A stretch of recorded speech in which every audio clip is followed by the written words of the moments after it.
Imra en train de réaliser des choses pas possibles. J'ai eu la chair de poule, un sentiment de fierté. L'équipe de Showbuzz revient sur le concert de Imra ce week-end du côté de Paris, où il faut dire Imra a rempli le Zénith de Paris. Ah ben c'était un concert de ouf. Je préfère ensemble qu'on écoute un peu ce qui s'est dit hier sur le plateau de Showbuzz et après on revient. Imra en train de réaliser des choses pas possibles. J'ai eu la chair de poule, un sentiment de fierté. C'est tout ce que je peux dire. Bonjour Afrique Bamba, comment tu réagis à ce que tu viens de voir? C'est une étape importante dans la carrière de Imra. Ce ne sera pas son dernier disque d'or. Il en aura d'autres. Et si c'est une première consécration, Imra ne fera que monter parce qu'il est bosseur. Il est encore très jeune. Il n'a même pas encore 30 ans. Il a beaucoup de temps devant lui. Il va faire des exploits. Et c'est ce qu'on lui souhaite d'ailleurs, hein, qu'il continue de monter, qu'il amasse le maximum de disques d'or, de disques de diamants et même de platine. Voilà. Et voilà, franchement.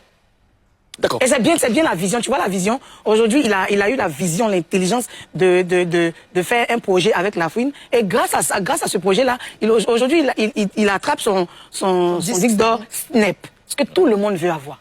D'accord. Que les collaborations sont bien. Alors, il faut savoir que le Snap, c'est la représentation des producteurs et des éditeurs en France. Ouais. Hein, c'est eux qui en train de. Alors, c'est cette entité, n'est-ce pas, qui décerne les prix aux artistes, aux producteurs et tout ça en France. Donc c'est une grande entité. Disque d'or Snap, c'est un gros coup que Imra vient de réaliser. Voilà. Alors, pour cet événement, il y a un pasteur spécial qui a prié pour Imra. Je suis en train de parler. Parce que non, je prends des boulettes. C'est ce que je vais dire. Il y a des gens qui me confondent. Moi et le sapeur. Moi je suis pas un sapeur, moi je suis un peu vestimentaire. Moi j'atteins un niveau. Le sapeur c'est celui qui mélange les couleurs. Moi je suis un audacieux vestimentaire qui apprend aux gens à s'habiller. Parce que les gens savent pas s'habiller, s'habillent cher mais c'est pas joli.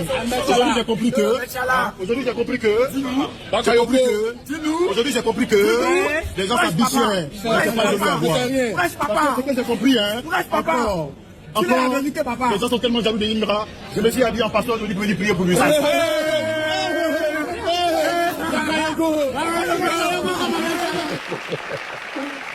Qui était-ce? Ahmed Chala. La Chalamou. Réaction Karina. Ahmed Chala, il est toujours dans son élément. Hein. C'est l'un des éléments de la jet set, non?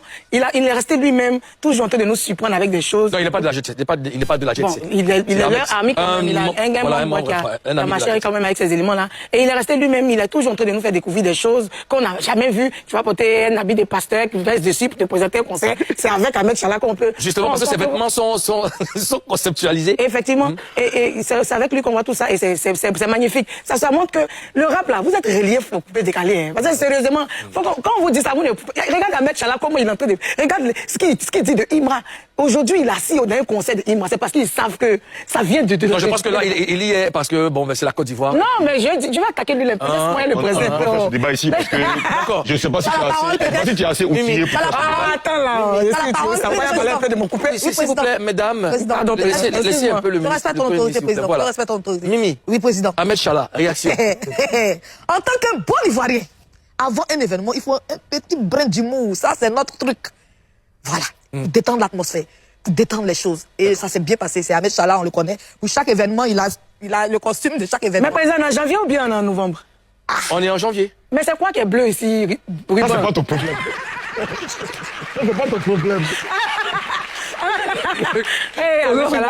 Ahmed Chala. Ce qu'il faut savoir, c'est que Ahmed Chala, c'est comme un tonton pour Imra. Il s'appelle Bakayoko comme Imra. Il a toujours été proche de Imra. Je me rappelle qu'il y a quelques années, il me parlait beaucoup de Imra. C'est quelqu'un qui a toujours envie d'apporter sa bénédiction à son fils Imra. Donc c'est très normal qu'il se porte, qu'il se prête comme ça à ce jeu-là. Et puis on connaît l'humour d'Ahmed Chala. Hein. C'est un humour toujours décalé. Il a même toujours... je veux dire de l'originalité dans ce qu'il fait. Voilà, il a dit qu'il n'est pas sapeur, il est coach vestimentaire. Voilà la preuve, hein, il a porté habit des robes, quoi là. Pasteur pour venir. Mais laisse-moi t'expliquer un truc.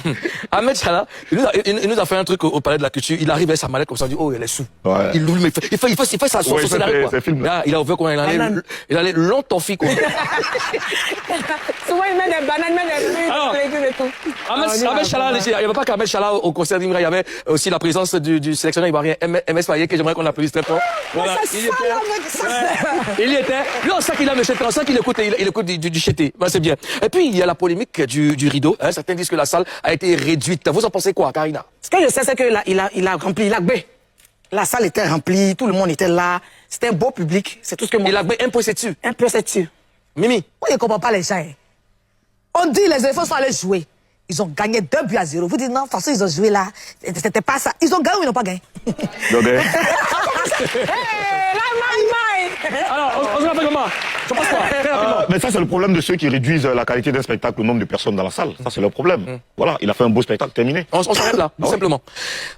Alors, ensemble, nous avons écouté cette vidéo de l'équipe de Showbuzz qui sont revenus un peu sur le concert qui a eu lieu ce week-end du côté de Paris, au Zénith, où l'artiste rappeur ivoirien Imra a fait carton plein et vraiment, c'est quelqu'un qui, je pense qu'il n'est pas encore peut-être à 3 ans sur la scène mondiale, mais voilà qu'il côtoie déjà les grandes scènes et je pense que de là, on ne peut que souhaiter bon vent, bien qu'il y a cette rivalité avec son confrère DJB, mais je pense que ça vaut aussi ça vaut la peine parfois de comparer ces deux personnes-là, ça les pousse encore à mieux travailler, à mieux s'améliorer, donc chapeau à toi DJB et comme A.U a dit, les confrères de Showbuzz, il a encore du chemin à faire, il a encore beaucoup à donner. Comme on l'a dit, il a moins de 30 ans. Donc ça veut dire que, imagine un peu un Imra dans 10 ans, un Imra dans 5 ans, ça serait vraiment la méga star qu'il pense être.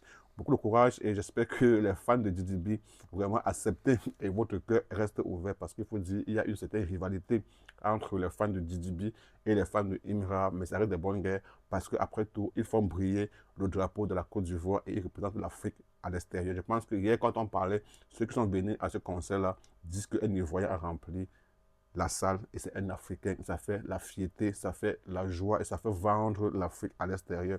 Donc pour moi, je pense que parfois, il faut ces petites comparaisons-là pour pousser ces artistes-là à mieux travailler, à mieux s'imprégner et à mieux se valoriser et à mieux vendre leur image et à mieux représenter leur pays. En tout cas, c'est l'Afrique qui gagne, c'est la Côte d'Ivoire.